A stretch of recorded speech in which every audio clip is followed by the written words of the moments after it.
பல்வேறு திட்டங்கள். பெண்கள் வீட்டை விட்டு வெளில வரணும், படிக்கணும் அப்படின்னு. அடுத்த வார்த்தை மறந்து போச்சு. அப்ப நான் பட்ட வேதனை இருக்கே, அந்த வேதனை. புதுமை பெண் திட்டம், பெண்களுக்கு புதுமை பெண் திட்டம். அவருக்கு எதுவும் தெரியாது, திமுகவை பற்றி தெரியாது, திமுக வரலாறு தெரியாது, திமுக சாதாரண கிளை செயலாளருக்குள்ள நாலேஜ் கூட அவருக்கு கிடையாது. ஆனவனோட இந்த உலகத்துல சல்லட போட்டு தேடி பார்த்தாலும் உன்ன மாதிரி ஒரு முட்டாப்பையில எங்கேயுமே பார்க்க முடியாதுடா.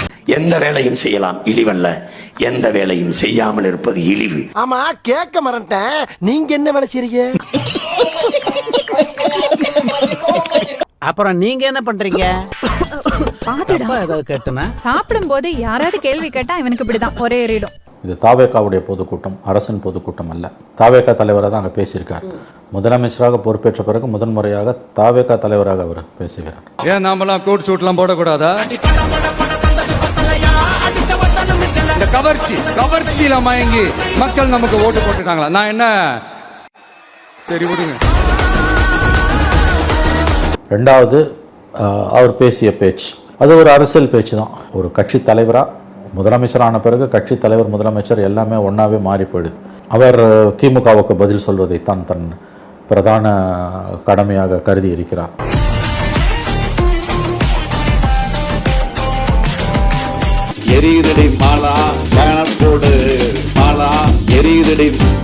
Main focus of the speech was answering DMK.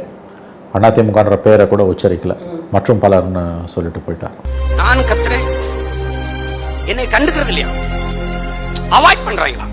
இன்னும் சில விஷயங்களை பேசியிருக்கலாம், பேசிய பேச்சில் சில வார்த்தைகளை தவிர்த்திருக்கலாம். மற்றபடி ஒன்றும் பெரிய அளவில் குறை காண்பதற்கான ஒரு ஸ்பீச் கிடையாது. மக்கள் அவங்களுக்கு ஓட்டு போட்டா அந்த மக்கள் நல்லவங்களா? அதே மக்கள் நமக்கு ஓட்டு போட்டா அந்த மக்கள் கெட்டவங்களா? தற்குறியா? இதே மக்கள் தான் இத்தனை வருஷமா அவங்களுக்கு ஓட்டு போட்டுட்டு இருந்தாங்க. உங்களுக்கு மட்டும் என்ன வேற ஏதாவது பிளானட்ல இருந்து குதிச்சு ஓட்டு போட்டு போனாங்களா?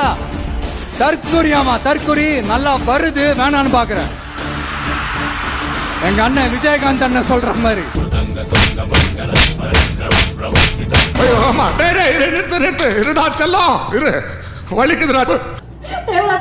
விஜயகாந்த் ஐயா ஆவி பூந்து உண்மையெல்லாம் வளர்ந்தார்ல, அந்த மாதிரி என்னைக்கோ ஒரு நாள் நடக்க போது அவ்வளவுதான். மனுஷன் வந்து அந்த விஜயகாந்த் மூட்டுக்கெல்லாம் போயிட்டாருன்னு வச்சுக்கோங்க, அவ்வளவுதான்.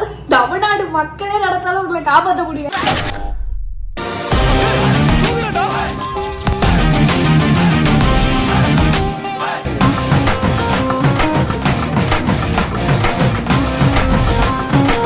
ஆனால் அந்த ஹனிமூன் பீரியடை கொடுக்க திமுக அதிமுக மறுப்பது தான் இன்றைக்கி வந்து முக்கியமான விஷயம். இதில் ரெண்டு பேரும் ஒன்று சேர்ந்துட்டாங்க. இப்போ பார்த்தீங்கன்னா எடப்பாடி பழனிசாமியோட அறிக்கையை ஒரு வரி விடாமல் கலைஞர் செய்திகளில் போடுறாங்க. இது எப்பேற்பட்ட கேலி கூத்து! ஜோடியா மிஸ் ஆகிறீங்களா நீங்க? இப்ப பாரு, ஒரே அடியில ரெண்டு பேர் அப்படியே சுக்கு சுக்கா நொறுங்க போறீங்க.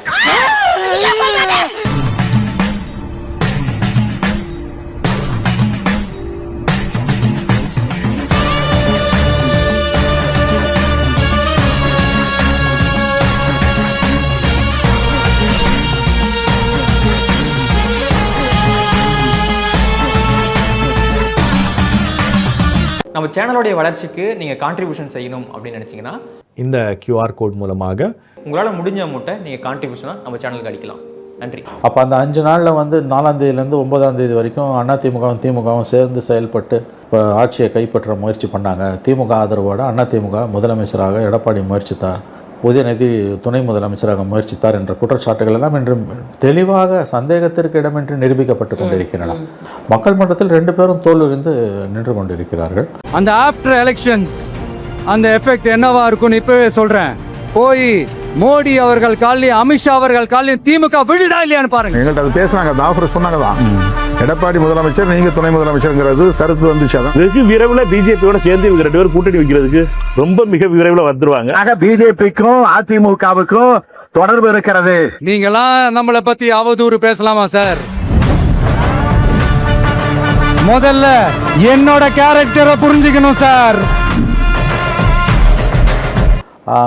இன்னொன்று நான் ரொம்ப முக்கியமாக பார்ப்பது அந்த ஸ்பீச்சில் அவர் சொன்னது, முதலமைச்சர் விஜய் சொன்னது, ஸ்டாலின் சார் நீங்கள் தோல்விக்கான காரணத்தை தேடி அலைகிறீர்கள், வேறு எங்கும் தேட வேண்டாம், தோல்விக்கான காரணம் உங்கள் குடும்பத்துக்குள்ளேயே இருக்கிறதுனா. அதுதான் வந்து தி மெசேஜ். நீங்க தோத்ததுக்கான காரணம் உங்க ஃபேமிலிக்குள்ளேயே இருக்கு, போய் பாருங்கன்னு சொல்றாரு. அது உண்மை.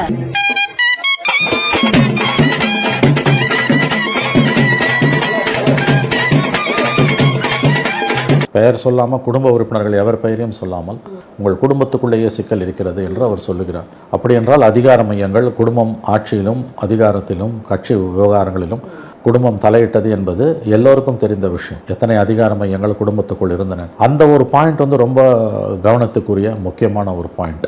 நல்ல வாயம் சம்பாரிச்சுத நார வாயம் துண்ணுற வாரி அரைக்கிற காசு பணம். மற்றவர்கள் சொல்வதை விட ஒரு தேர்ந்தெடுக்கப்பட்ட முதலமைச்சர் சொல்லுகிறார் என்றால் இன்னொரு முக்கியமான விஷயம், அந்த 5 நாட்கள் பொலிட்டிக்கல் இன்ஸ்டபிலிட்டி நிலவிய காலகட்டத்தில் திமுகவும் அதிமுகவும் சேர்ந்து ஆட்சி அமைக்க முயற்சி செய்தார்கள் என்ற குற்றச்சாட்டை முதலமைச்சர் விஜயும் இன்று மக்கள் மன்றத்தில் வைத்து விட்டார். இத பாரு, ஒன்னு நீ இல்லனா நான் இல்லனா நீ இல்லனா நான், நமக்குள்ள வேற எவனும் நடுவுல வந்துடக்கூடாது. ஏற்கனவே அதை சிபிஎம் பொதுச் செயலாளர் எம்ஏ பேபி சொன்னார், திருமாவளவன் தெளிவாக ஒரு பேட்டியில் சொன்னார், வீரபாண்டியன் சொன்னார், சிவி சண்முகம் சொன்னார். ஆகவே பலரும் சொன்னது, ஐயுஎம்எல் தலைவர் காதர் மொய்தீன் சொன்னார்.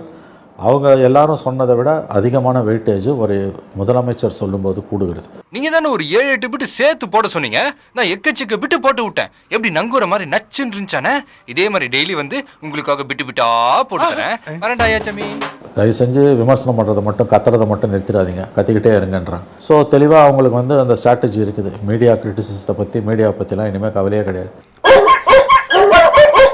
ஊருக்குள்ள யாரா பேசுறா? அட நானே பேசுறேனே. உன்னை எல்லாம் நான் மனுஷனாவே மதிக்கிறதுலடா, மயில் கல் ரேஞ்சுக்கு தான் மதிக்கிறேன். மரியாதை இங்கிருந்து ஓடி போயிரு, இல்லன்னா காலையில ஊத்துற பால்ல விஷத்தை வச்சு உன்னை நான் கொன்னுடுவேன். முதலமைச்சர் மீடியா கிட்ட பேச மாட்டார், அமைச்சர்கள் பேசுவார்கள், ஆனால் முதலமைச்சர் பேச மாட்டார். நீங்க எவ்வளவு வேணா விமர்சனம் பண்ணுங்க, எல்லாத்துக்கும் நாங்க ஒன்னொன்னுக்கும் பதில் சொல்லிக்கிட்டு இருக்க மாட்டோம். நான் மட்டுமல்ல, நீங்கள் ஒவ்வொருவரும் ஐ டோன்ட் கேர் என்று சொல்லி நகர வேண்டும். இதுல அவர் பேசும்பொழுது என்ன சொன்னார் அப்படின்னு, நீங்க தான் எல்லா கதவுகளையும் மூடி வச்சிருக்கீங்களே, அதாவது பினான்சியலா வந்துட்டு நிறைய விஷயங்கள் வந்து நடக்க முடியாததுக்கு காரணத்தை வந்து சொல்லியிருக்கிறாருங்கிறத பார்க்க முடியுது. வந்து நிதி ஆதாரங்கள் எல்லாவற்றையும் நீங்கள் அனைத்து கதவுகளையும் அடைத்து வைத்து விட்டு போய்விட்டீர்கள், அதை தெளிவுபடுத்துறார். என்ன கதவை திறந்தா ஒரே வெட்ட வழியா இருக்கு. ஆனா அரசு அவர்கள் என்ன சொல்றாருன்னா, முதிர்ச்சியற்ற ஒரு அரசியல் அப்படிங்கிற மாதிரி விஷயங்களை வந்து முன்வைக்கிறாங்க பார்க்க முடியுது. நான் முன் அனுபவம் இல்லைங்கிறத சொல்ல வரல, முதிர்ச்சியற்ற அரசியல், தூக்கம் வர மாட்டேங்குது நைட் எங்களுக்கு அப்படின்னு அவர் கிளைம் பண்றாரு. தூக்கம் வேணா மக்களுக்கு கொடுத்த தீர்ப்பு தூக்கம் வராம தான் செய்யும். 11 11 ஆச்சு, 12 ஆச்சு, 12 ஆச்சு, 1 2 2 ஆயிடுச்சு. தூக்கமே இல்லை.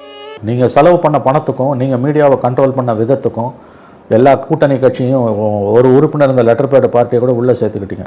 ஜோக்கா சொல்லுவாங்க, ஜனவரி பிப்ரவரி மாதத்தில் அறிவாலயம் பக்கம் எவனா நடந்து போனான்னா அவங்ககிட்ட ஒரு லெட்டர் பேட் பார்ட்டி இருக்குது, ஒரே ஒரு ஓட்டு இருக்குனாலும் அவனை கப்புன்னு பிடிச்சி உள்ளே போட்டுருவானுங்க கூட்டணிக்குள்ள. எத்தனை ஆயிரம் கோடியை செலவு பண்ணாங்க. விஜயை தோக்கடிக்கிறதுக்கு மட்டும் 2 தொகுதிகளும் எத்தனை 100 கோடிகளை திமுக செலவு செய்தது. மனசாட்சி உள்ள திமுக தொண்டனுக்கு இது தெரியும். இவ்வளோ செலவு பண்ணியும் மீடியா நெரேட்டிவை கட்டமைச்சோம். பெரிய பெரிய சினிமா ஸ்டார்லாம் உங்களுக்காக வந்து வீடியோவில் பேசுகிறாங்க. கமலஹாசன், ரஜினிகாந்த்லாம் எந்த காலத்தில் இது வரைக்கும் ஒரு முதலமைச்சருக்காக பிரச்சாரத்தை பண்ணாங்க? பத்திரிகையாளர்கள், மூத்த பத்திரிகையாளர்கள் இந்த முதலமைச்சருக்காக ஸ்டாலினுக்காக வீடியோலாம் பேசினாங்க. இவ்வளவும் பண்ணி போன தடவை வாங்கின சீட்டில் 50% கூட வாங்க முடியாமல் தோக்குறீங்கன்னா இது மக்கள் தீர்ப்பு. நீங்க தற்குறின்னு சொன்னீங்களே, அவங்க தான் உங்களோட அரசியல் வாழ்க்கையே ஒரு கேள்விக்குறி ஆக்கி இருக்கிறாங்க, கேள்விக்குறி ஆக்கிட்டாங்க, இன்னமும் ஆக்க போறாங்க. இப்போ நீங்க தமிழ்நாட்டுக்கே தலைவருங்கிற மாதிரி கிளைம் பண்றீங்க. நீங்க தமிழ்நாட்டின் தலைவர்லாம் ஒத்துக்க முடியாது, ஏன்னா உங்களுக்கு 35% வாக்கு தான் கிடைச்சிருக்கு. மீதி 65% பேர் வந்துட்டு நீங்க வேணான்னு வந்துட்டு ஓட்டு போட்டிருக்காங்க. அதனால நீங்க அப்படி கிளைம் பண்ணக்கூடாது அப்படின்னு திரு ஆராசா சொல்றாரு. அறிவாளி என்று நான் இன்னமும் கருதக்கூடிய ஆராசா அற்பத்தனமாக பேசுகிறார். ஏன்டா அறிவு கேட்டவனே? அறிவு இருக்கா உனக்கு? மடப்பல, முட்டாப்பல, சோத்த திங்கிறியா, சோத்த விட்டு லட்டிய திங்கிறியா? நான் கேட்க மாட்டேனாங்க, அறிவு வேணாங்க. அவங்க தலைவர், உலக தமிழின தலைவர் மு கலைஞர் கருணாநிதி, இன்றைக்கு அவருக்கு பிறந்த நாள். அவர் தமிழின தலைவர். நாங்கள் அவருக்கு எந்த காலத்தில் வந்து மக்கள் 70% ஓட்டு போட்டாங்க. அவர் ஜெயிச்ச காலகட்டங்கள் எல்லாமே 30% 34% தான் ஓட்டு. உங்களுக்கு வந்தா ரத்தம், எனக்கு வந்தா தக்காளி சட்னியா? என்னது? ஸ்டார்ட் பண்ணு.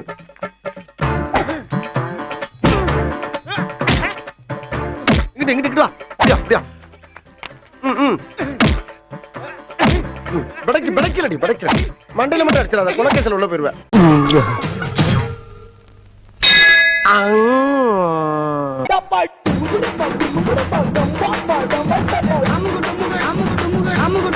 அம்மா